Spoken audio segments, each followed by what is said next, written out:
show that the solutions of this quadratic equation are 4 times the solutions of another quadratic equation. So we have two quadratic equations. We can solve them. We can then show that one has solutions that are 4 times the other. So there's many different ways of solving a quadratic equation. I'll just show you 2 for this one. And we can also check on our calculator. So maybe let's do that first so we know where we're heading. However, in an algebra exam, you will often want to show your factorizing skills. Not always, like for an excellence question, you don't need to necessarily, but for a question like this, it's best practice to factorize it. But no harm in finding out what the answer is first. So to solve a quadratic on our calculator, we hit Menu, which is below F4. We then go to Equate, which is Equation. We are solving a polynomial, so we hit F2. And we are solving a quadratic, which is degree 2, right? Its highest power is squared. And see at the top here, ax squared plus bx plus c equals 0. That's a quadratic equation in standard form. So in both of these cases, we already have standard form. Sometimes you might need to rearrange it a bit to get it this way. But let's solve this one first. So the a term is the number in front of x squared, the coefficient, which is 1, right? Because there's no number written there, so it's 1, plus x, so that's plus 1x, and c is minus 56. Right, so once you put in your coefficients, you hit F1 to solve, and we get x equals 7 and negative 8. So x equals 7, x equals negative 8. So those are our two solutions for that quadratic equation. So while we're here, let's do the other one. So we can hit exit to go back, and then put in our next coefficient. So it's 4 plus 1x minus 14. Right, just double check. Yep, that's good. F1 to solve. We get x equals 1.75, but see in the bottom right, that says the fraction form, so 7 over 4. That's a bit easier to see if things are 4 times as big, for example. So 7 over 4 and negative 2. And x equals negative 2. So straight away, we can see that this is 4 times as big as that solution, and similarly negative 8 is 4 times as big as negative 2. So that's good. That's where we're heading. Now, that's the check. Now let's solve it by factorizing. So let's focus on the first quadratic. X squared plus x minus 56 equals 0. In this case, we can factorize it like you would have learned last year, where you find two numbers that multiply to negative 56 and add to plus 1. So x, so we have our brackets here, equals 0. So factors of 56, what would that be? 25, 28, and 2? No, that's not very helpful because they don't add to 1. 7 and 8, that looks more promising. And one of them has to be negative to multiply to a negative number, but we need to add to a positive number. So we'd have negative 7 plus 8. Right, and then to solve, so we factorized it. To solve, we set each bracket equal to 0. Right, because if one of the brackets is equal to 0, the product of the two will equal 0, which gives us x equals 7 and x equals negative 8, which is what we got on the calculator. Now to solve the other one, 4x squared plus x minus 14 equals 0. Just need a bit more space for this one.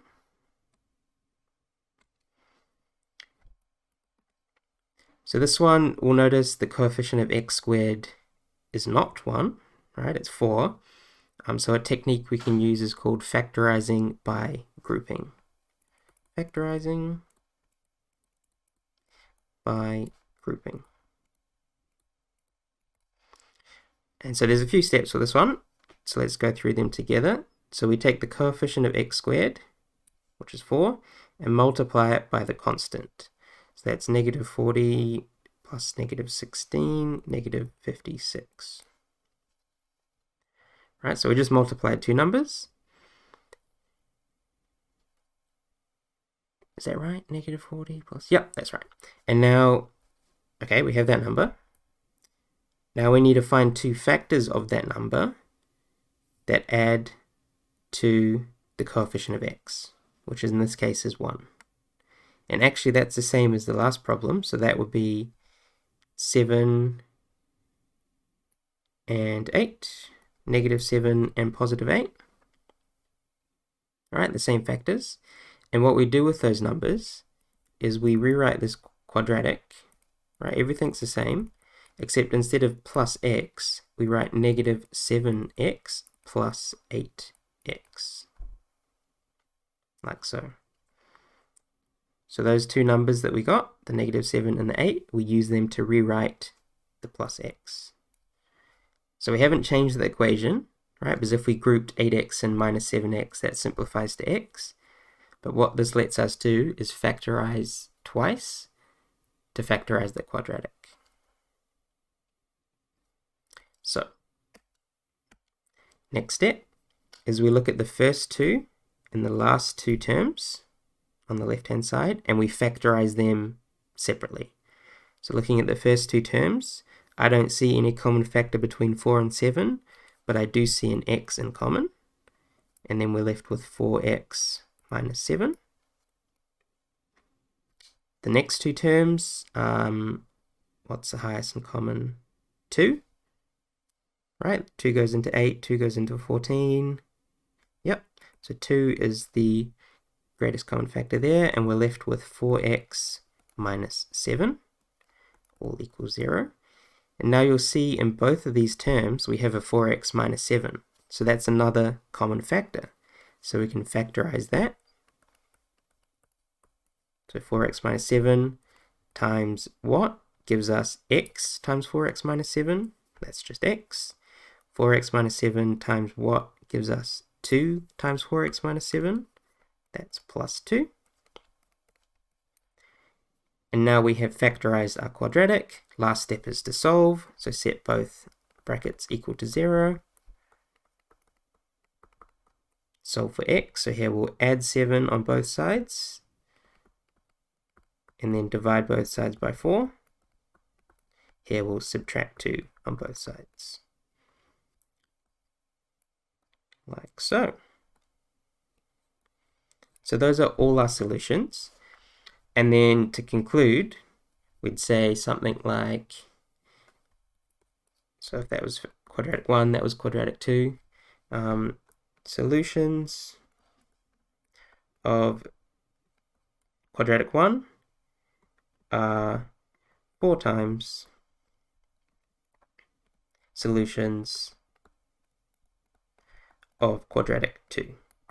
Right, and we've clearly showed that by actually working out the solutions. So just to summarize this one, we use our calculator to find the solutions first, which is sometimes good enough, but you know, algebra paper, might as well do some factorizing. We factorized quadratic 1 like we've learnt in the past, but quadratic 2 we did factorizing by grouping, so there was a few steps to learn there. And we then concluded, just wrote a concluding statement saying that the solutions of quadratic 1 are 4 times the solutions of quadratic 2.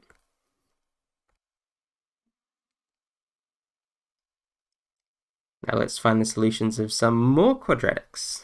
Yay for us. This time though, we have about half the alphabet, which makes things interesting. So this is definitely an excellence question. So notice instead of coefficients being like whole numbers like 4 and negative 14, we have these constants d, e, and f. D, E, and f in the first one, and E and D and F in the second one, but just in a slightly different arrangement. Right, and we're told that they are real numbers. And our task is to find the relationship between the solutions of both of these quadratics. So for example, in the previous question, we showed that one quadratic has solutions 4 times as big as the other by finding the solutions, right, and making that conclusion. So we can do a similar thing here, except instead of the solutions being just numbers, like x equals 7 over 4, there'll be expressions in terms of d, e, and f. And the easiest way to go about that is using the quadratic formula. So we can use that to find the solutions for quadratic 1 and quadratic 2. So for quadratic 1, just a reminder, quadratic formula is x equals negative b plus or minus square root of b squared minus 4ac over 2 times a. And if you've forgotten, ax squared plus bx plus c equals 0. So in a quadratic, if it's in standard form,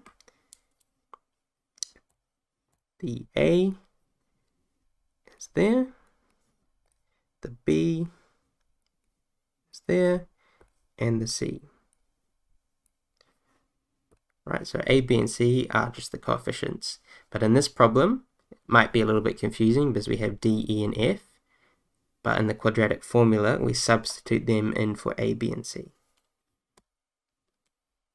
So for quadratic 1, using the quadratic formula, so let's just rewrite that. Ex plus f equals 0. So the a term is d, the b term is negative e, and the c term is plus f. Right, so we're substituting those constants into the quadratic formula.